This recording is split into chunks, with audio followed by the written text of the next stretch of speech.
मैंने एक हफ्ता पहले एक वीडियो अपलोड करी थी बिग स्कैम एक्सपोज के नाम से।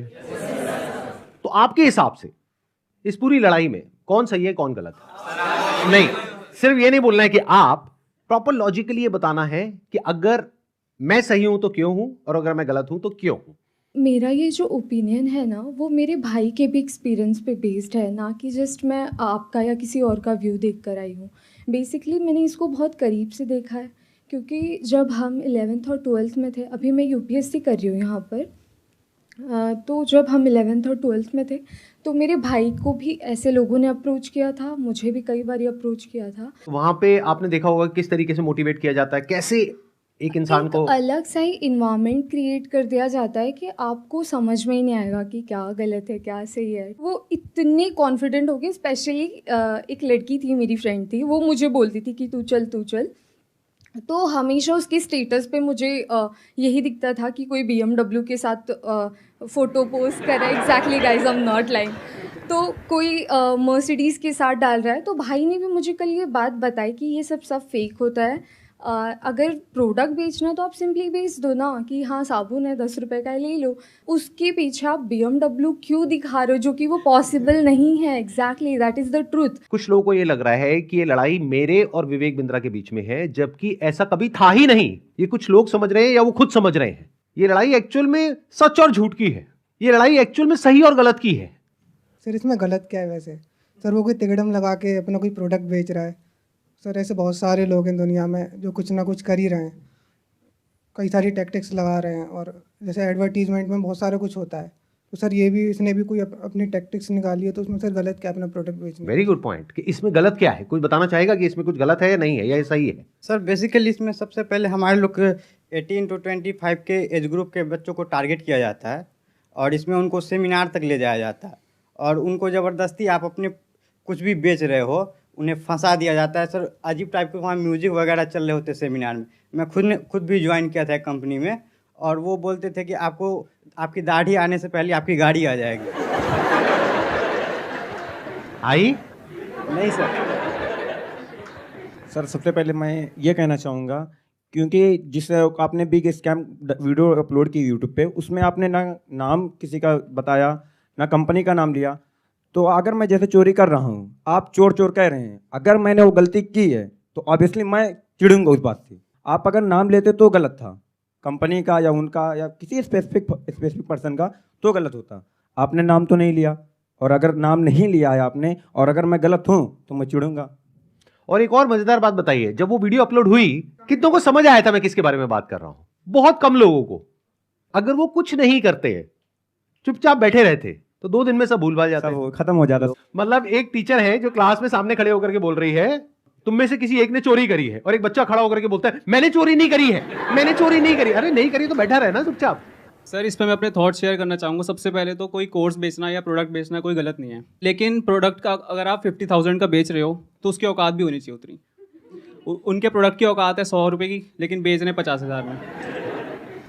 सर एक पॉइंट और मैं शेयर करना चाहूँगा। प्लीज बोलिए। लाइक किसी को पसंद नहीं आया और आप उससे कह रहे हो कि आप दूसरों को सेल करो, तो वो उससे ही बड़ा स्कैम है।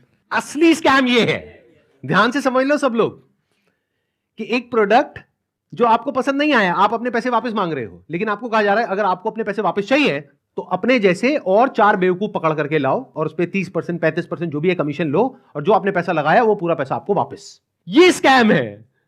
अच्छा, इसी में अगर कोई जेन्युइन प्रोडक्ट हो तो क्या ये स्कैम है? नो सर, नहीं है। ये भी ध्यान से समझ लेना। तो मजे की बात यह है कि जब मैंने स्कैम को एक्सपोज किया तो ऐसी हजारों कंपनीज हैं इंडिया में, उनमें से सिर्फ एक ही कंपनी वाले और उस कंपनी का मालिक नहा धो करके मेरे पीछे पड़ गया। इसका मतलब क्या निकालोगे? अब आ करके कह रहे हैं कि बताओ इसमें स्कैम क्या है, तो ठीक है मैं बताता हूं स्कैम क्या है। आज अच्छे से बताता हूं और पूरी दुनिया को समझाता हूं कि स्कैम होता क्या है। तो एक काम करते हैं, एक वीडियो देखते हैं। उस वीडियो को देखने के बाद में आप लोग अपने व्यूज बताइएगा कि स्कैम है या नहीं है। दोस्तों मेरा नाम नीरज है, मैं राजस्थान जोधपुर से हूँ। बड़ा बिजनेस है। अभी 5 दिन पहले 4 तारीख को 4 सितंबर को मुझसे एग्रीमेंट पे साइन करवाया और बोले कि आपका जो ये केस है हम सोल्व कर देंगे और जो आपका बाकी पेमेंट है वो हम आपको रिफंड कर देंगे। 4 तारीख के बाद हमारा एग्रीमेंट हुआ। मुझे सेटलमेंट एग्रीमेंट दिया कि आप एग्रीमेंट पे साइन करो, इसको अच्छे से रीड करो, पढ़ो इसको, और आप साइन करके हमें भेजो, तब हम आपका जो पैसा है वो हम आपको रिफंड कर देंगे। मेरा जो भी पैसा है मैक्सिमम जो है अब 35,000 मेरा पैसा बड़ा बिजनेस में भी बाकी है। लॉस तो अगर मैं बोलूँ तो मेरा कैश का 1 लाख का मेरा लॉस हुआ है 2 साल के अंदर। एक साल मैंने फुल काम किया, DMT भी पैसा खर्च किया, आना जाना बहुत स्ट्रगल किया, लेकिन पैसा नहीं कमा पाया। 1 लाख का मैं लॉस करके बैठा हूँ। लेकिन जो बड़ा बिजनेस को मैंने दिया था उसमें मेरा 35,000 अभी बाकी है बड़ा बिजनेस लेने का। और जो हमारा एग्रीमेंट का साइन हुआ था वो हुआ था 40,000 का। तो मेरा समीर करके नाम है, तो उन्होंने मुझको एग्रीमेंट दिया और बोला कि 40,290 रुपये जो अमाउंट है वो आपके हम अकाउंट में ट्रांसफ़र कर देंगे जब आप एग्रीमेंट साइन करके हमें भेजोगे उसके बाद।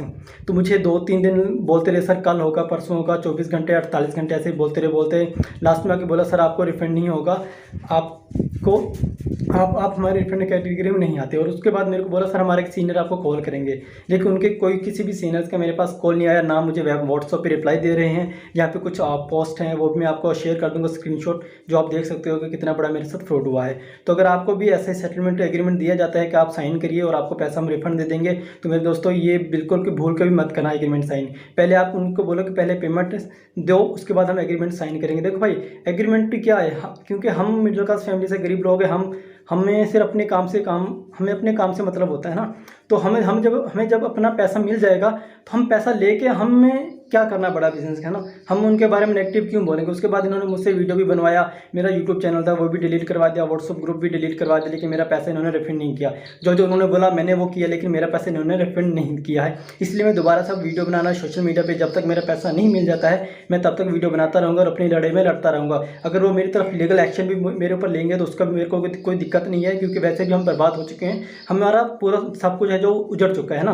तभी इससे बुरा हमारे साथ जो भी होगा वो देखा जाएगा, और जो बुरा हमारे साथ हो चुका है इससे ज़्यादा बुरा हमारे साथ नहीं हो सकता है ना, और ना भी वो कर सकते। जितना बुरा होना था वो हमारे साथ हो चुका है। मैं जब भी IBC के बारे में सोचता हूँ मुझे ऐसा लगता है कि मेरा पैसा भी बर्बाद हो गया, मेरा टाइम भी बर्बाद हो गया। मैंने इतना ट्रस्ट किया था विवेक बिंद्रा जी पर, मेरा ट्रस्ट भी चला गया और मुझे सुसाइडल थॉट आते हैं। और मैं अगर कंपनी मेरा पैसा रिटर्न नहीं करती है तो मैं सुसाइड करूँगा। और मैंने 10-12 वीडियो बना करके अलग अलग चैनल पर डाल दिए हैं और शेड्यूल कर दिया है। मेरे ना होने के बाद वो वीडियोस रिलीज होते जाएंगे जिस पे मैंने बताया है कि किस तरीके से मैंने डॉक्टर विवेक बिंद्रा जी का वो सब भी लगा दिया कि मेल पर कि मैंने पैसा डाला था, और मेरा चैनल स्ट्राइक पड़वा दी गई है। और मुझे बोलने की भी वो नहीं दिया कि मैं बोल सकता हूँ, इसलिए मैं ये बिल्कुल नए चैनल पर ये वीडियो डाल रहा हूँ। और मैंने 10-12 वीडियोस और बना के रखे हैं जो मैं 10-12 अलग अलग चैनल्स पर मैंने डाल दिए, अपलोड कर दिया है, शेड्यूल कर दिया है। अगर बड़ा बिजनेस की टीम मुझे मेरा पैसा नहीं लौटाती है तो मेरे पास कोई ऑप्शन नहीं रहेगा, क्योंकि मुझे अभी फ़िलहाल में वो पैसा चाहिए कैसे भी करके, क्योंकि जिन लोगों से मैंने पैसा लिया है वो लोग डे नाइट मुझे परेशान कर रहे हैं। मैं आपको बताना चाहूँगा कि ये वीडियो हमने रिकॉर्ड नहीं करी है, ये यूट्यूब पर अवेलेबल है, और ऐसी 1-2 नहीं बहुत सारी वीडियोस अवेलेबल हैं अलग अलग लोगों की। और बहुत सारे ऐसे बच्चे हैं जिन्होंने ब्याज पे पैसा लिया है, हम लोग शायद समझ भी नहीं सकते कि इन लोगों के ऊपर क्या बीत रही है। और ऐसी 1-2 नहीं बहुत सारी वीडियोस हैं, आप जा करके यूट्यूब पे सर्च कर सकते हैं। अब जरा इस इंसान के बैकग्राउंड को देखो कि इंसान है कौन। ये अपने नाम के आगे क्या लगाते हैं? डॉक्टर। जब यहां पर ये आए थे तो मुझे लगा था डॉक्टर है, लेकिन बाद में जब मैंने रिसर्च करी अभी पिछले 1 हफ्ते में ये सब जो हुआ है, तो मुझे पता लगा इन्होंने कोई MBBS नहीं किया है इंडिया की किसी भी यूनिवर्सिटी से, या US से, UK से, कहीं से कुछ नहीं किया है। कहां से डिग्री मिली है, कैसे मिली है, वो अगर आप थोड़ा सा रिसर्च करोगे तो आपको समझ आ जाएगा। पाकिस्तान से। किसने बोला पाकिस्तान से? देखो मैं आपको हिंट देता हूं, पाकिस्तान इंडिया का नेबर है, ऐसे ही इंडिया का एक नेबर है बांग्लादेश, श्रीलंका। अभी काम करते हैं, अब लीगली बात करते हैं कि स्कैम है या नहीं है। कि मतलब हमारी कंट्री का जो लॉ है वो क्या बोलता है, उसको स्टडी करते हैं। उसके लिए मेरे पास में कुछ डॉक्यूमेंट्स हैं, इसका मैं लिंक दे दूंगा अपने वीडियो के डिस्क्रिप्शन में नीचे, तो आप क्लिक करके डायरेक्टली जा करके गवर्नमेंट की जो वेबसाइट्स हैं वहां पे जा करके देख सकते हैं, पढ़ सकते हैं। ये मैं नहीं कह रहा हूं, हमारी कंट्री की गवर्नमेंट कह रही है, ये उनके नोटिफिकेशंस हैं। सबसे पहले ये समझो कि ये जो स्कैम्स है ना इस तरह के, ये आज से नहीं चल रहे हैं, ये पिछले 100 साल से चल रहे हैं। तो इसके लिए 1978 में एक एक्ट बना था जिसको बोलते हैं prize chit and money circulation act, जहां पर के इस तरह की जो मनी सर्कुलेशन स्कीम्स होती हैं या पिरामिड स्कीम्स होती हैं उन सबको बैन कर दिया गया था। मतलब क्या कि अगर आप एक कंपनी खोलते हो और किसी से पैसा लेते हो, फॉर एग्जांपल मैंने एक कंपनी खोली, वहां पे मैंने आपसे 1 लाख रुपए लिया और आपको बोला कि आप आगे किसी को ज्वाइन करा दो, तो जब आपने किसी को आगे ज्वाइन कराया, अपने फ्रेंड को, रिलेटिव को, किसी को भी और कैसे भी, तो उसमें आपको कितना मिला? 30,000। 70,000 किसको मिला? कंपनी को। तो ये स्कीम इस तरीके से आगे बढ़ती रहती है, यानी वो जो पैसा आ रहा है वही पैसा पब्लिक से लेकर के पब्लिक में ही रोटेट कर दिया जाता है। और एक ऐसा पॉइंट आता है जब जा करके पूरा का पूरा जो पिरामिड है ये कोलैप्स कर जाता है। तो यहां पर जो लोग टॉप पे बैठे होते हैं वो तो पैसा कमा लेते हैं, बट जो बॉटम ऑफ द पिरामिड है उन सबका पैसा डूब जाता है। और फिर या तो ये कंपनीज बंद हो जाती हैं या भाग जाती हैं पैसा लेकर के।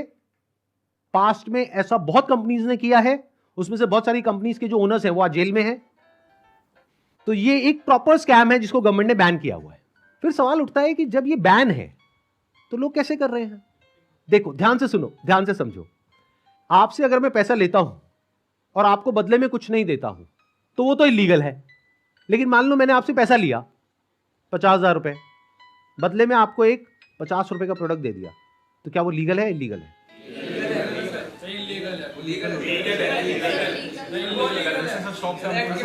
हो गए ना कंफ्यूज? तो ये एक लूपहोल है, ये जो लॉ है उसके अंदर, इसको ये लोग यूज कर रहे हैं। मतलब गवर्नमेंट ने क्या कहा कि अगर आप किसी के घर का दरवाजा तोड़ते हो और अंदर जाते हो और चोरी करते हो तो आपको सजा होगी। लेकिन ये लोग क्या बोल रहे हैं कि देखो दरवाजा लिखा है, खिड़की नहीं लिखा है। खिड़की से तो हम जा सकते हैं ना। तो जो कंपनीज जेन्युइन है और जो फेक है उसमें सबसे बड़ा फर्क क्या होता है कि जो प्रोडक्ट है अगर लोग उसकी वजह से ज्वाइन कर रहे हैं और वही एडवर्टाइजिंग में कहा जा रहा है, वही उसका ओनर कह रहा है, तब तो वो जेन्युइन है। मेरे हाथ में ये रिजर्व बैंक ऑफ इंडिया का सर्कुलर है। इसमें क्लियरली आरबीआई ने यानी रिजर्व बैंक ऑफ इंडिया ने कॉशन किया है public against multi level marketing activities. इसमें मैंने कुछ पॉइंट्स को हाईलाइट किया हुआ है, उसको मैं एक बार आपको एक्सप्लेन कर देता हूं। Income under such schemes majorly comes from enrolling more and more members from whom hefty subscription fees are taken rather than from the sale of products they offer। तो ये आरबीआई का कहना है। मतलब देखना ये है क्या वो जो प्रोडक्ट है और सर्विस है उसका जो प्राइस है वो मार्केट से थोड़ा ज्यादा है या बहुत ज्यादा है। अब आपको एक बहुत मजेदार बात बताता हूं। ये सिखा रहे हैं 10 दिन का एमबीए। 10 दिन में कौन सा एमबीए होता है? मतलब इस हिसाब से आईआईएम और ये जितने टॉप एमबीए कॉलेजेस हैं उसकी प्रिपरेशन के लिए लोग कोचिंग में जाते हैं, तैयारी करते हैं कैट को क्रैक करने के लिए, उस सबकी तो कोई जरूरत ही नहीं है। साक्षात विवेक बिंद्रा जी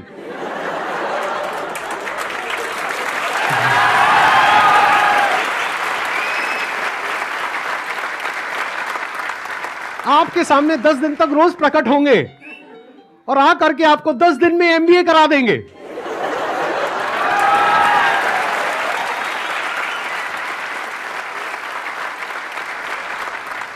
प्रोफेसर साहब एक बात बताइए, आपने अपनी वीडियो में बोला कि एक इमेज मैं 20,000 रुपए की बेच रहा हूं, तो क्या वो स्कैम नहीं है? और वो 50,000 का कोर्स बेच रहे हैं तो वो स्कैम है? इसका क्या मतलब है? मतलब भाई साहब ये है कि मेरी जो 20,000 की इमेजेस हैं वो कौन खरीदता है? आप में से कोई भी है जिसने आज तक मेरी कोई भी इमेज खरीदी? Not even a single person. तो हमारी इमेजेस कौन खरीदता है? जो बड़ी बड़ी कंपनीज हैं, बड़े बड़े ब्रांड्स हैं जिनकी टर्नओवर हजारों करोड़ रुपए की है, वो 20,000 रुपए की इमेज खरीदते हैं। क्यों खरीदते हैं? क्योंकि अगर वो इमेजेस हमसे नहीं खरीदेंगे और खुद शूट करेंगे तो उनका खर्चा आएगा 5 से 10 लाख रुपए, और वो इमेज कितने में मिल गई? 20,000 रुपए में। हमने जब वो शूट किया तो हमने 10 लाख रुपए लगाया, तब जाकर के 20,000 में एक इमेज बेची। तो इसमें किसका फायदा है? उस कंपनी का भी फायदा है और हमारा भी फायदा है। इसको बिजनेस बोलते हैं।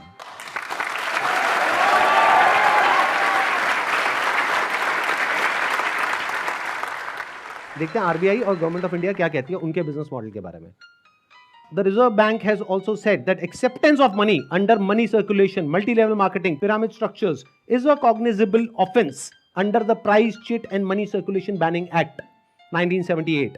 Members of public coming across such offers, ध्यान से सुनना, should immediately lodge a complaint with the state police. ये आरबीआई कह रही है कि अगर आपके साथ में ऐसा कुछ हुआ है तो आपको क्या करना है? You should immediately lodge a complaint with the state police.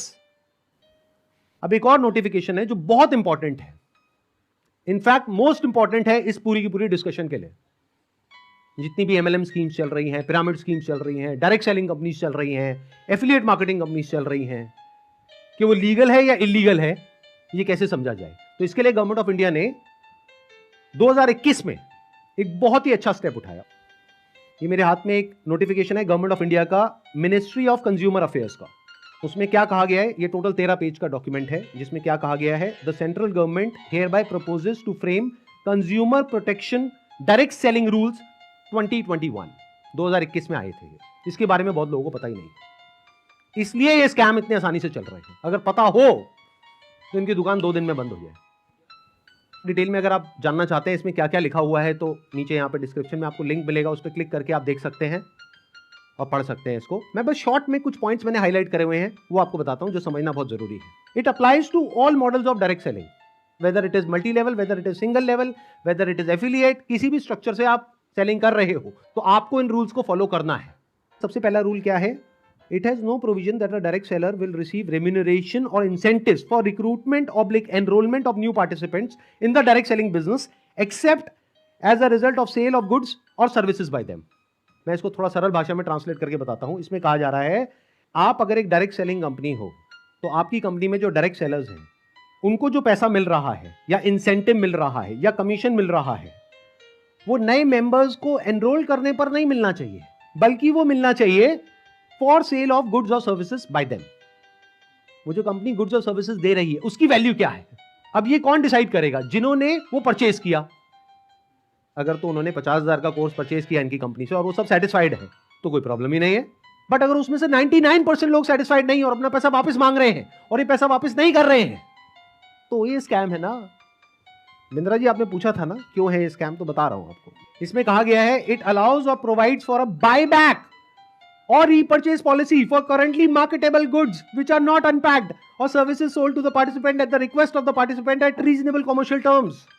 मतलब कि कोई बायबैक का ऑप्शन होना चाहिए। किसी कंपनी ने आपको 50,000 रुपए के कुछ प्रोडक्ट्स या सर्विसेज दे दी, अब आप कहते हो मेरे किसी काम की नहीं है, तो अब आप उसका क्या करोगे? उस कंपनी को एक बायबैक पॉलिसी देनी पड़ेगी। अब देखना, ध्यान से सुनना, ध्यान से समझना। बायबैक आप किस चीज पर दे सकते हो? जिसकी कोई मार्केट वैल्यू हो। मतलब कि गवर्नमेंट क्या कह रही है यहां पर कि आप कोई ऐसा प्रोडक्ट बेचो डायरेक्ट सेलिंग में जिसकी कोई मार्केट वैल्यू हो, क्योंकि अगर 3 महीने बाद वो इंसान आकर के कहता है कि ये लो आपके प्रोडक्ट्स वापस, तो उस कंपनी को पता है कि ये प्रोडक्ट्स पैक्ड हैं, तो ये प्रोडक्ट्स हम किसी और को दे देंगे, तो ना कंपनी का नुकसान हुआ ना कस्टमर का नुकसान हुआ। बट अगर कुछ आपने ऐसा बेच दिया है जिसकी कोई मार्केट वैल्यू नहीं है, फॉर एग्जाम्पल आपने कोर्स खरीदा इनसे, अगर आप जा करके किसी को बोलते हो कि कोर्स मैंने 50,000 का लिया है, आपको 5,000 का देती हूं, ले लो, कोई लेगा? 500 रुपए का लेगा? तो इसकी मार्केट वैल्यू क्या है? Zero. It is a clear violation of this act. इसलिए ये स्कैम है Bindra ji.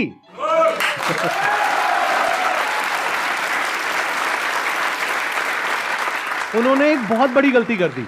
It was never meant to be Sandeep Maheshwari versus Vivek Bindra. It was just an awareness video. जबरदस्ती आ करके बीच में छलांग मारी है उन्होंने, जबरदस्ती। मेरा मकसद सिर्फ किसी एक पर्सन को टारगेट करना नहीं है, बल्कि सबको अवेयर करवाना है कि देखो दुनिया में ऐसा कुछ हो रहा है, तो बच करके रहो। Misselling means recklessly misrepresenting a product और service in order to successfully complete a sale. It also includes providing consumers with misleading information about a product or service. This can involve omitting key information, मतलब key information आप उनसे छुपा रहे हो about a product, or providing information that makes the product appear to be something it is not. मतलब कि अगर सरल भाषा में बोला जाए तो आप ऐसा नहीं कर सकते कि आप दिखा कुछ और रहे हो और दे कुछ और रहे हो। उन्होंने अपनी एक वीडियो में नहीं, पता नहीं कितनी वीडियोस में खुलेआम खुद उन्होंने, विवेक बिंद्रा ने खुल करके बोला है कि अगर आप महीने का 10 लाख रुपए नहीं कमा सके तो मैं आपके सारे पैसे वापस कर दूंगा। अब एक सबसे इंपॉर्टेंट क्लॉज आ रहा है, इसके बाद मैं एक वीडियो प्ले करूंगा। क्लॉज नंबर 7 का 2E एक पर्टिकुलर क्लॉज है जो सबसे इंपॉर्टेंट है इस पूरे के पूरे सर्कुलर में। इसको ध्यान से सुनना, ध्यान से समझना। A direct selling entity and direct seller shall not refuse to take back spurious goods or deficient services and refund the consideration paid for goods and services provided. इससे कोई फर्क नहीं पड़ता कि आपने उस कंपनी के साथ में क्या एग्रीमेंट किया है, फर्क इससे पड़ता है कि लॉ क्या है। फॉर एग्जाम्पल, आप किसी के साथ में एग्रीमेंट करते हो किसी का मर्डर करने के लिए, तो आप कोर्ट में जाकर के ये नहीं बोल सकते थे कि हमारा एग्रीमेंट था। क्यों? क्योंकि जो कंट्री का लॉ है वो किसी भी एग्रीमेंट के ऊपर है।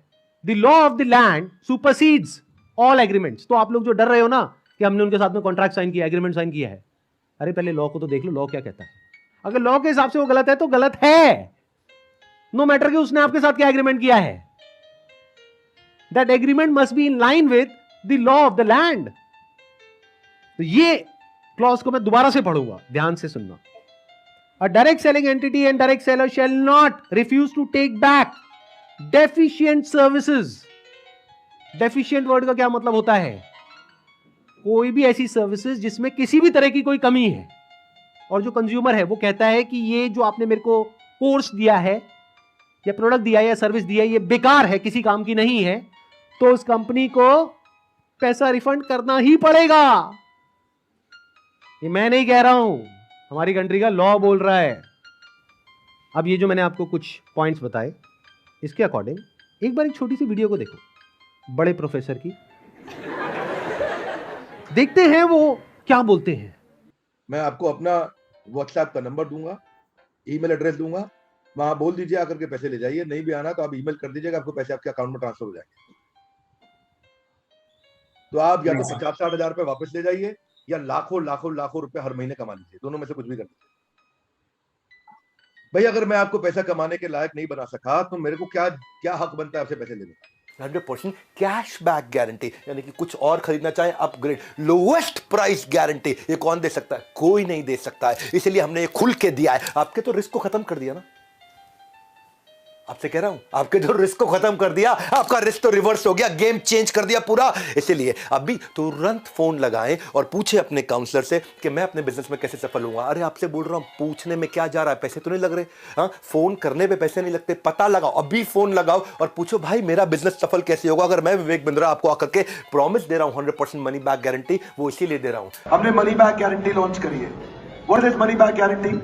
अगर कोई भी हमारे साथ आईबीसी बनता है और वो चाहता है कि मैं पैसे कमाऊं और वो हमारे साथ पैसे नहीं कमा पाता, तो नो क्वेश्चंस आस्क्ड, उसका पैसा उसको वापस कर दिया जाएगा। That's called money back guarantee. दम नहीं है किसी में ये बोलने में जो हम बोल रहे हैं। गारंटी दे रहा हूं 10 लाख रुपए महीना पे आप पहुंचेंगे, नहीं पहुंचे तो मेरे पास आके पैसा वापस मांग लेना। बड़े बड़े क्लेम्स कर दिए। एक बार समझने की कोशिश करते हैं क्या वो प्रैक्टिकली पॉसिबल है या नहीं है। इन्होंने कहा कि मैं अगर आपको महीने का 10 लाख रुपए कमाने के लायक नहीं बना सका तो अपने पैसे वापस ले जाइए। साल का 1 करोड़ रुपए अगर ये देना चाहते हैं आप लोगों को, और 1 लाख लोग इनकी कंपनी में ज्वाइन कर चुके हैं, तो कितना पैसा चाहिए? 1 लाख करोड़ रुपए। तो हमारी टीम ने क्या किया, इनके जो फाइनेंशियल्स है उसको चेक किया कि भाई अगर 1 लाख करोड़ देना है तो कंपनी की टर्नओवर होनी चाहिए ना 2-3 लाख करोड़ की, क्योंकि वो भी तो कमाएगी ना। उनकी टर्नओवर पता है कितनी है पिछले साल की? 172 करोड़। अगर उसमें से मान लेते 30% भी वो कमीशन देते हैं अपने आईबीसीज को, कितना पैसा उन्होंने डिस्ट्रीब्यूट किया इस स्कीम में? 50 करोड़। तो कितने लोगों के हाथ में आया 1-1 करोड़? 50 बस। और बाकी लोगों का क्या हुआ? उनके हाथ में क्या आया? 0। कि अगर वो चाहे भी तो ये जो बड़े बड़े क्लेम्स कर रहे हैं इसको पूरा नहीं कर सकते। पहले तो ये जो क्लेम्स कर रहे हैं वही सब इलीगल है। This is complete scam. अरे यही तो उन सब लोगों ने किया जो हमारा देश छोड़ करके भाग गए हैं। पब्लिक से पैसा ले लिया या बैंक से पैसा ले लिया, और जब बैंक आया पैसा वापस मांगने के लिए जो उसका हक है, तो उन्होंने कहा हमारे पास तो नहीं है देने के लिए, वो तो हमने पार्टीज में खर्च कर दिया। वो मेरी बर्थडे पार्टी थी ना, वहां पे डांस करने में बहुत मजा आ रहा है। अब हमें क्या करना चाहिए? क्या बस ऐसे स्कैम होते रहे सोसाइटी में और हम बैठ करके तमाशा देखते रहे? सर, हमें एक्शंस लेना चाहिए। फर्स्ट ऑफ ऑल एफआईआर जिनके साथ हुआ है उन्हें एफआईआर फाइल करना चाहिए। लॉ को एक बार देखना चाहिए। नहीं समझ आ रहा है तो जिसको समझ है लॉ की उसके पास जाना चाहिए, उससे समझना चाहिए। एंड पिटिशन नाम की चीज़ होती है, पब्लिक इंटरेस्ट लिटिगेशन, तो वो फाइल करनी चाहिए उनके खिलाफ, जिससे जो ये स्कैम्स हो रहे हैं वो ख़त्म हो। बिकॉज मॉरली ये मतलब गलत है। जिनका पैसा जा रहा है वो डिप्रेशन में जाके गलत कदम भी उठा सकते हैं, एंड इससे हमारे देश का यूथ ख़त्म होता जा रहा है जो इस देश को आगे लेके जाएगा। सो जो लीगल एक्शंस हैं वो लेने चाहिए। इस एक्शन को हम दो कैटेगरीज में डिवाइड कर रहे हैं। एक वो जिनके साथ में स्कैम हुआ है, एक वो जिनके साथ में नहीं हुआ है। मान लेते हैं 1 लाख लोग हैं जिनके साथ में स्कैम हुआ है, यानी कि उनका पैसा ये कंपनी मार करके बैठी है और वापस नहीं कर रही है। तो उन्हें क्या करना चाहिए? सबसे पहले जा करके एफआईआर करनी चाहिए। अगर वो पुलिस वाले एफआईआर नहीं करते हैं तो उनको ये सारे सर्कुलर्स दिखाने चाहिए कि भाई आरबीआई ने कहा है, आप ये लिख करके दे दो हमको कि आप एफआईआर नहीं कर सकते इनके अगेंस्ट। तो उन्हें एफआईआर लॉन्च करनी ही पड़ेगी। और अगर इंडिया के अलग अलग पार्ट्स में बहुत सारे लोग इस तरीके से एफआईआर लॉन्च करते हैं, तो जितनी भी हायर अथॉरिटीज हैं लाइक सीबीआई एंड ईडी, वो सब एक्शन में आ जाएंगी। मतलब उनको भी आइडिया लगेगा कि ये कोई छोटा मोटा स्कैम नहीं है, 500 करोड़ का स्कैम है, छोटा अमाउंट नहीं होता है। और ये पैसा किसका है? पब्लिक का है। और पब्लिक में भी एक बार को मान लो किसी 50-60 साल के आदमी का होता तो मुझे इतना दर्द नहीं होता। 18-19 साल के बच्चे का है जिसकी जेब में 50 रुपए नहीं होते हैं। तो पहला क्या है, अगर आपके साथ में ऐसा कुछ हुआ है तो नंबर 1 एफआईआर लॉन्च करो। नंबर 2, अभी तक मैं इसमें डायरेक्टली इन्वॉल्व नहीं था लेकिन अब हो गया हूं, तो अब आप लोग अकेले नहीं हैं। मेरा एक सिंपल सा प्लान है कि मैं अपने चैनल पर मोनेटाइजेशन ऑन करूंगा। वहां से मेरे पास में कुछ पैसा आएगा। मान लो 2-3 महीने में मेरे पास में 1 करोड़ रुपए आ जाता है। तो इस 1 करोड़ को मैं यूज करूंगा इंडिया की सबसे अच्छी लॉ फर्म को हायर करने के लिए, जो कि इन लोगों को रिप्रेजेंट करेगी जिनके साथ ये स्कैम हुआ है। उसका पैसा कहां से आएगा? मेरे चैनल पे जो एड्स रन होंगी अगले 2-3 महीने तक, वहां से आएगा। अगर उस पैसे की मुझे जरूरत पड़ी तो, अगर उतना पैसा मैं खुद अरेंज कर पाया तो मैं एड्स ऑन नहीं करूंगा। लेकिन अगर मैं अपने बेस पे अरेंज नहीं कर सकता हूं तो मैं एड्स ऑन कर दूंगा। तो तैयार रहना, कल को बोलना मत कि एड्स कहां से ऑन हो गई। जरूरत पड़ी तो मैं 1-2 महीने के लिए एड्स ऑन करूंगा, फिर बंद कर दूंगा जैसे ही मेरे पास में उतना पैसा आ जाएगा जितना उस लॉ फर्म को देना है। फिर वापस से अगर मेरे पास में पैसा खत्म हो गया उनको देने के लिए 6 महीने बाद, फिर से एड्स ऑन कर देंगे। अपने घर की खेती है, क्या दिक्कत है?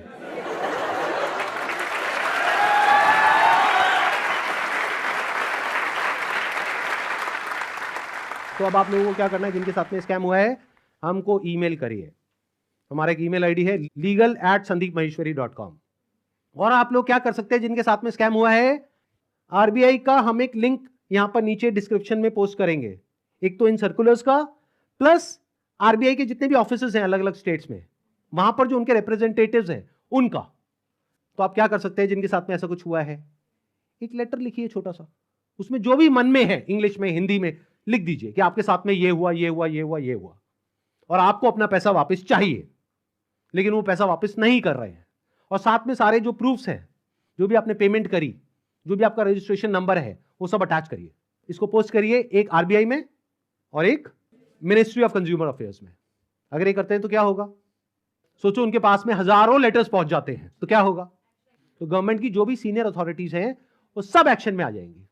अगर आपको बहुत ज्यादा डर लगता है कि पता नहीं क्या हो जाएगा, क्योंकि ये आदमी है तो थोड़ा अजीब। अभी जो कल वीडियो में आया है ये, इसने आकर के एक बार नहीं बार बार मुझे धमकियां दी है, 1 हफ्ते में देखो मैं तुम्हारे साथ क्या करता हूं। भाई तू क्या करेगा, कर ले, अभी कर ले। मैं नहीं डरता भाई, दिखता नहीं है मेरी आंखों के अंदर। मेरे को मत डराने की कोशिश कर बार बार, तू अपनी आंखें दिखा कर।